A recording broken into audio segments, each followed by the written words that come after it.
अहिल्यानगर जिल्ह्यात मेंढपाळांवर वाढते हल्ले आणि चोरीच्या घटनांवर पोलीस प्रशासनानं दुर्लक्ष केल्यामुळे महाराष्ट्र मेंढपाळ आक्रोश आंदोलनाचे संस्थापक अध्यक्ष सखाराम सरक यांच्या नेतृत्वाखाली आज जिल्हाधिकारी कार्यालयासमोर तीव्र आंदोलन करण्यात आलंय।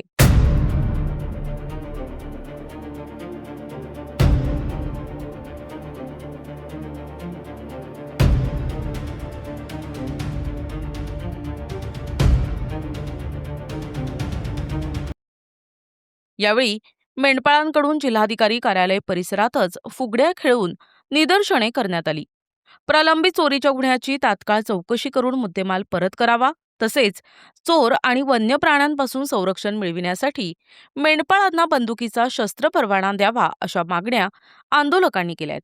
नगर तालुक्यातील चास शिवारातील मेंढपाळ सिद्धू बिरू घुले यांची लूट झाल्यानंतर नगर तालुका पोलीस स्टेशनचे एपीआय गीते यांनी गुन्हा दाखल न करता साधी एनसी दाखल केली, तसेच तुम्ही चोर आहात असं म्हणत अपमानास्पद वागणूक दिल्याचा गंभीर आरोप आंदोलकांनी केलाय। एपीआय गीते यांना तातडीने निलंबित करण्याची मागणी यावेळी करण्यात आली। अन्यथा जिल्हा पोलीस अधीक्षक कार्यालय समोर उपोषणाला बसणार असल्याचा इशारा संघटनेचे संस्थापक अध्यक्ष सखाराम सरक यांनी दिलाय। यावेळी ॲडव्होकेट कारभारी गवळी, अशोक सब्बन, उपाध्यक्ष मंकाळ पांढरे, निलेश कोकरे, बापू खताळ, एकनाथ कोळपे, मुक्ताजी तांबे, नाथसाहेब सरक, पिराजी वाघे, देवराम कोळपे, बाळू सरक, ठाणा बरकडे, सिद्धू घुले, रामभाऊ घुले, पोपट टकले, गजानन गुलाल, गजानन गुलदगड, दौलत कोळेकर, लक्ष्मण कोकरे यांच्यासह मेंढपाळ बांधव मोठ्या संख्येनं सहभागी झाले होते। एकंदरीत पीआय गीते यांच्यावर कारवाई करण्याची मागणी तीव्र झाली आहे। काय मागणी होती आणि आता निवेदन दिलंय? नमस्कार, मी सखाराम सरक, संस्थापक अध्यक्ष महाराष्ट्र मेंढपाळ आक्रोश आंदोलन। आज या ठिकाणी आम्ही जिल्हाधिकारी कार्यालयावरती जे आंदोलन केलं होतं त्याच्यामध्ये आमची पहिली मागणी होती की नगर तालुका पोलीस स्टेशनचे एपीआय गीते जे आहेत त्यांनी या ठिकाणी मेंढपाळाची फसवणूक करून या ठिकाणी गुन्हा दाखल करण्यामध्ये जी या ठिकाणी मेंढपाळ अडवणूक केली आणि उशिरा गुन्हा दाखल केला, उशिरा गुन्हा दाखल करून त्या ठिकाणी चुकीचे कलम त्या ठिकाणी लावण्यात आलेले आहे। त्याच्या निषेधार्थ या ठिकाणी आम्ही मागणी केली की एपीआय गीते यांचं निलंबन झालं पाहिजे, ही आमची पहिली मागणी आहे। दुसरी मागणी आमची या ठिकाणी आंदोलनाच्या माध्यमातून ही होती की गेल्या कित्येक वर्षापासून मेंढपाळांचे अनेक गुन्हे जिल्ह्यामध्ये पोलीस स्टेशनमध्ये दाखल आहेत चोरीचे, परंतु त्या ठिकाणी कुठला तपास अद्याप पोलिसांनी केलेला नाही किंवा मुद्देमाल या ठिकाणी मेंढपाळाला भेटला नाही। तो मेंढपाळाचा मुद्देमाल या ठिकाणी मेंढपाळाला भेटला पाहिजे, आरोपीला तात्काळ अटक करून मेंढपाळाचा मुद्देमाल मेंढपाळाला भेटलं पाहिजे, ही आमची दुसरी मागणी आहे। आणि मेंढपाळांना हा व्यवसाय जर निर्भयपणे करून द्यायचा असेल, कारण आज जर बघितलं या सगळ्या परिस्थितीमुळे, या चोराच्या भीतीमुळे किंवा वन्यप्राण्यांच्या भीतीमुळे मेंढपाळ हा भयभीत झालेला आहे आणि आज हा व्यवसाय बंद पडण्याच्या परिस्थितीमध्ये आहे। जर हा व्यवसाय वाचवायचा असेल आणि चांगले व्यवसाय वाचवायला असताना चांगला व्यवसाय बंद पडण्याचे मार्ग असेल, जर तो वाचवायचा असेल, या ठिकाणी शासनानं मेंढपाळाला आपला व्यवसाय निर्भयपणे करण्यासाठी बंदुकीला शस्त्र परवाना दिला पाहिजे, ही आमची या ठिकाणी तिसरी मागणी आहे। या सर्व मागण्यावर त्या ठिकाणी आम्ही आंदोलन केलेलं आहे आणि याचं निवेदन जिल्हाधिकारी साहेबांना आम्ही दिलेलं आहे आणि जिल्हाधिकारी साहेबांनी सांगितलेलं आहे 7 दिवसामध्ये एपीआय गीते यानं जर या ठिकाणी मेंढपाळाला योग्य न्याय दिला नाही तर या ठिकाणी जिल्हाधिकारी या ठिकाणी आम्ही जिल्हा पोलीस अधीक्षकांच्या कार्यालयासमोर हे सगळं मेंढपाळ उपोषणाला बसणार आहोत। मेंढपाळ आक्रोश आंदोलनाच्या वतीने हे राज्य सरकारचा सूर्यनामा करण्यात आलेला आहे। हे राज्य सरकार जे आहे ते म्हणजे काय की लोक मक्कातेगिरी करतो, मक्काते म्हणजे काय होईल ते होऊ दे, मला काय त्याचं, अशी सरकारची परिस्थिती।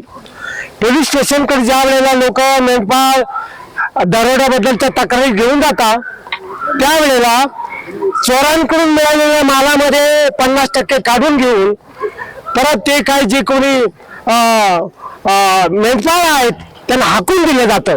याच्यासारखी वाईट परिस्थिती नाहीये। आज सुवर्ण महोत्सव चालू आहे संविधानाचा, परंतु या देशामध्ये राज्यामध्ये आज विशेषतः या अहिल्यानगर ज्यांचं नाव देण्यात आलेलं आहे अहिल्यादेवींचं, या जिल्ह्यामध्ये फार मोठा अन्याय चालू आहे आणि पगार हानीवर सरकारचे लोक कामं करतात, पोलीसचे कामं करतात आणि त्याच्यामध्ये एक तर पगार घ्यायचा आणि त्याच्या व्यतिरिक्त परत लुटीमधला भाग देखील घ्यायचा आणि लोकांना रगडून टाकायचा, अशा प्रकारचा वरवंटा कायद्याचा जनतेवर चालू आहे आणि मेंढपाळ त्याचे बळी आहेत। आणि म्हणून या ठिकाणी आम्हाला इशारा द्यायचा सरकारला, अरे तुम्ही जे केलं ते म्हणजे फक्त पोटगी दिली मतदारांना, त्याच्यातून सत्ता मिळवली आणि त्याच्यामधून हे सगळं काही तुम्ही अंधेरी नगरी चालू आहे म्हणून तुमचा सूर्यनामा केलेला आहे. मक्कात्यागिरी करणारं सरकार जे आहे उलटून टाकलं जाईल याची नोंद घेतली पाहिजे अशी शब्द गेले. आज हा धनगर समाज नांदत असताना वरती असं जवळ आहे असं जवळ संविधानाचा हे अमृत महोत्सव साजरा होत असताना शोकांतिका अशी वाटते की स्वतंत्र भारतामध्ये ज्या मेंढपाळांवर जो अन्याय होतोय त्या अन्यायातून मेंढपाळांना न्याय मिळावा.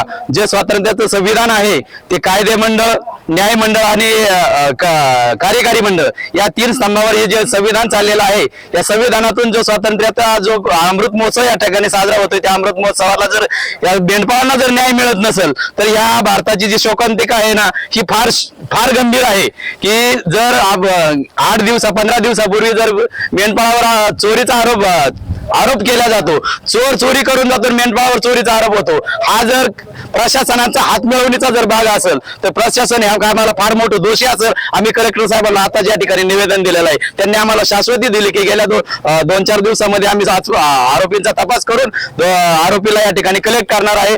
पाहिजे ते तुम्ही सांगसाल ते कलम या ठिकाणी त्यांच्यावर आम्ही दाखल करू आणि आरोपीला पाहिजे तेवढी गंभीर प्रकारचं शासन या ठिकाणी आणि या प्रकारचं जर या ठिकाणी नाही घडलं तर गेल्या पुढच्या काही दिवसामध्ये आम्ही एसपी ऑफिसवर फार मोठं आंदोलन या ठिकाणी तयार करणार आहोत आणि एसपीला या ठिकाणी जाब विचारणार आहोत की मेंढपाळांना न्याय हा महाराष्ट्रभर मिळाला पाहिजे. एखाद्या डोंगरात सुरू झालेला दारूचा अड्डा आणि त्या ठिकाणचा जुगाराचा क्लब पोलीस 3ऱ्या दिवशी शोधतात आणि या सगळ्या दरोड्याच्या केस मधले आरोपी मात्र पोलिसांना सापडत नाहीत. सापडलेल्या आरोपींबरोबर संगनमत करायचं आणि जे फिर्यादी आहेत त्यांना त्रास द्यायचा. ही पद्धत कुठेतरी बंद झाली पाहिजे. पोलिसांनी या आरोपींना तात्काळ अटक करावी व गुन्हेगारांना शासन करावं या मागणीसाठी आजचं आंदोलन करण्यात आलेलं आहे. हा इशारा देण्यात आलेला आहे. जर सरकारने याच्याकडे लक्ष दिलं नाही, पोलीस खात्यानं जर अधिक तीव्रतेनं या प्रश्नाकडे गांभीर्यानं पाहिलं नाही तर हे आंदोलन अधिक तीव्र करण्यात येईल. प्रतिनिधी मुकुंद भट, NTV न्यूज मराठी, अहिल्यानगर.